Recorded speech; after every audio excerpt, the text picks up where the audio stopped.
atur dan patuh kepada aturan tersebut. Tidak mau berdusta, tidak mau berbohong. Dia jaga petunjuk-petunjuk syariat di dalam menyampaikan apa yang dia inginkan.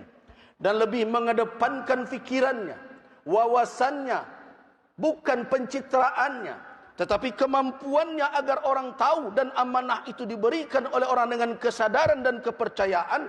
Maka orang-orang inilah yang bisa masuk dalam kategori menawarkan diri tidak meminta, sebagaimana apa yang dilakukan oleh Nabi Yusuf alaihissalam.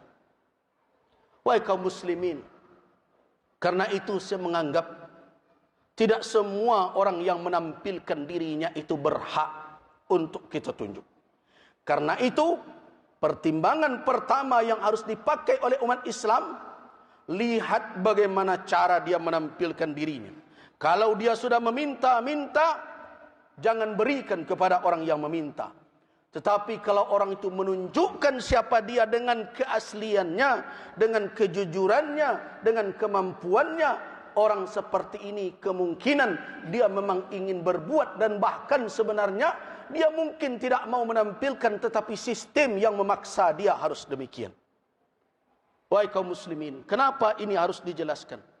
Karena kita tidak ingin terjebak terus dengan sistem yang seperti ini, yang membuat kita kemudian kehilangan daya. Kenapa? Karena seluruh kewenangan sudah diserahkan kepadanya. Eksekutif ada pada orang tertentu, legislasi ada pada kelompok tertentu, yudikatif ada pada kelompok tertentu, sedangkan umat tanpa harus bisa menggeleng menerima segala keputusan. Demo tidak didengarkan karena mereka sudah tidak lagi memiliki rasa kesentuhan hati melihat orang menangis dan meratap karena kebijakan yang dia ambil. Nah, wahai kaum muslimin, persoalan ini persoalan syar'i. Jadi jangan ada pula yang mengatakan, kenapa tidak urus masalah solat saja oleh ulama?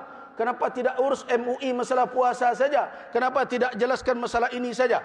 Di dalam Islam tidak ada satu lapangan pun yang tidak ada petunjuk syariat padanya. Jadi orang-orang yang menyuruh ulama diam dalam memberikan petunjuk kepada umat untuk memiliki pertimbangan dalam memilih pemimpin dan wakil, itu adalah orang-orang sekuler yang tidak menginginkan ulama menyampaikan petunjuk Al-Quran dan Sunnah, pandangan syariat dalam kajian-kajian fikih kepada umat.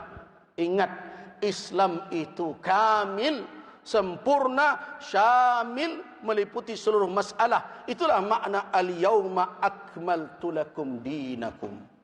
Barakallahu lakum bil Qur'anil Karim wa nafa'ani wa iyyakum fi minal ayati wal dhikrat.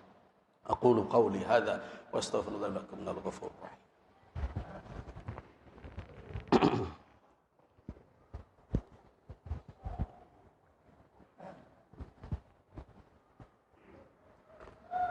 الحمد لله الذي هدانا لهذا وما كنا لنهتدي لولا أن هدانا الله أشهد أن لا إله إلا الله وأشهد أن محمد رسول الله اللهم صل وسلم على عبدك ورسولك وحبيبك محمد بن عبد الله وعلى آله وأصحابه ومواله أما بعد عباد الله قال الله تبارك وتعالى في كتابه الكريم يا أيها الذين آمنوا اتقوا الله وكونوا مع الصادقين صدق الله العظيم.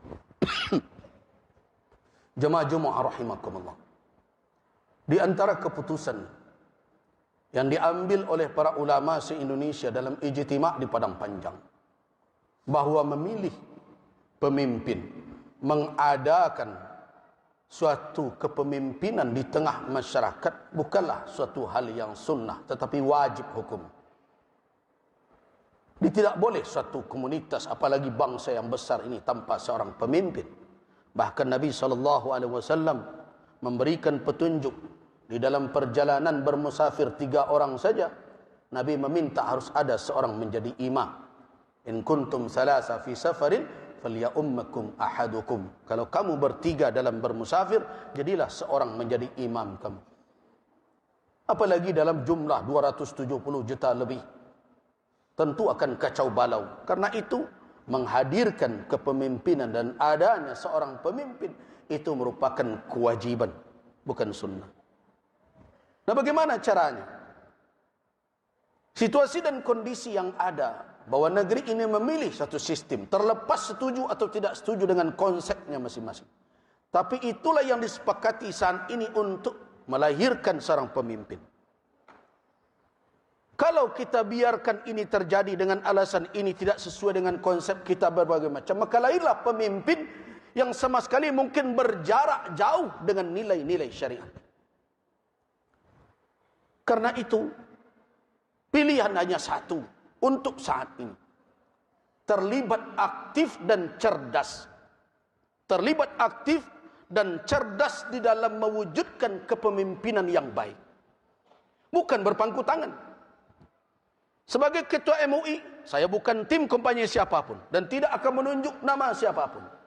Tetapi sebagai ketua Majelis Ulama, saya berkewajiban menyampaikan kepada umat, wahai umat Islam, bahwa di dalam Islam, di dalam keputusan Majelis Ulama yang diambilkan dari petunjuk syariat untuk menunjuk pemimpin, memberikan sultah, kewenangan kepada seseorang menjadi pemimpin kita, harus memenuhi 4 syarat yang itu adalah syarat wajib pada Nabi SAW. Orang tersebut harus siddiq, orang tersebut harus amanah, orang tersebut harus fatanah, orang tersebut harus tabligh. Orang itu harus amanah, jujur, tidak boleh ada kebohongan di latar belakangnya, tidak terlihat dia berdusta, dia tidak menyembunyikan kebohongan dan kedustaan, dia berbicara dengan kejujuran. Ini adalah syarat mutlak. Karena jangan sampai orang pendusta dan pembohong diserahkan amanah, setelah itu kita menangis didustai dan dibohongi sepanjang tahun, 5 tahun yang akan datang. Yang kedua, orang itu harus amanah. Amanah seseorang itu diukur dari mana? Yang pertama tentu dari komitmennya kepada Rabbul Alamin, ketakwaannya, ketakutannya kepada Allah. Karena kalau amanah itu hanya diukur dengan pengawasan manusia, dengan pengawasan si fulan, dengan orang-orang yang akan menyalahkannya, orang-orang tersebut bisa saja ditipu berjamaah oleh dia. Karena itu pertama sekali dalam mengukur amanah seseorang, bagaimana tingkat komitmennya beragama, ketakwaannya, ketakutannya kepada Allah, salatnya bukan hanya di depan kamera, tanya orang sekitarnya, cari tahu siapa dia. Kalau salatnya tidak benar, bagaimana amanah akan ditumpangkan? Kalau Rabbul Alamin saja, Allah Subhanahu wa taala saja tidak ditakutinya, yang menjadi beban ditanggung jawab di atas pundaknya, bagaimana dengan amanah manusia? Yang kedua, lihat perjalanan hidupnya selama ini. Apakah janjinya bisa dia buktikan atau tidak? Kalau tidak, jangan berkeras juga karena baju saya ini, karena kelompok saya ini, saya mesti begini juga. Hati-hati wahai ibadallah. Setiap kita memberikan kewenangan dan amanah, wala itu tidak selesai hanya dengan keluar di tempat pemilihan itu, tapi akan dipertanggungjawabkan kelak sampai di hari kiamat di hadapan Allah Subhanahu wa taala. Hati-hati. Itu kewajiban din, kewajiban agama memberikan kewenangan itu. Karena itu pilih orang yang amanah. Pilih orang yang fatanah, yang cerdas, yang mengerti konsep kepemimpinan. Kita harus tahu bagaimana berfikir seorang pemimpin, bagaimana berfikir seorang teknisi. Kita harus tahu seorang pemimpin itu punya konsep yang besar kepada umat ini, punya rencana, punya mimpi, tetapi tidak hanya sekedar angan-angan. Dia pandai mengeksekusinya.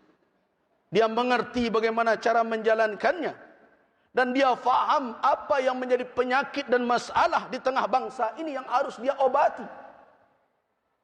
Dia harus orang yang cerdas. Karena orang yang cerdaslah yang bisa mencari solusi dengan izin Allah Subhanahu wa taala. Yang kemudian tabligh. Apa makna tabligh? Pandai menyampaikan, menarasikan fikirannya, menjelaskan maksudnya, mengembangkan wawasannya. Jadi ada pula orang yang mengkritik, pemimpin kok pandai bicara saja. Salah satu syarat pemimpin, dia harus pandai bicara. Kenapa? Karena konsepnya, pemikirannya, wawasannya tidak akan diketahui oleh orang di sekelilingnya, oleh umat kalau dia tidak pandai menarasikan, menyampaikan kepada orang lain.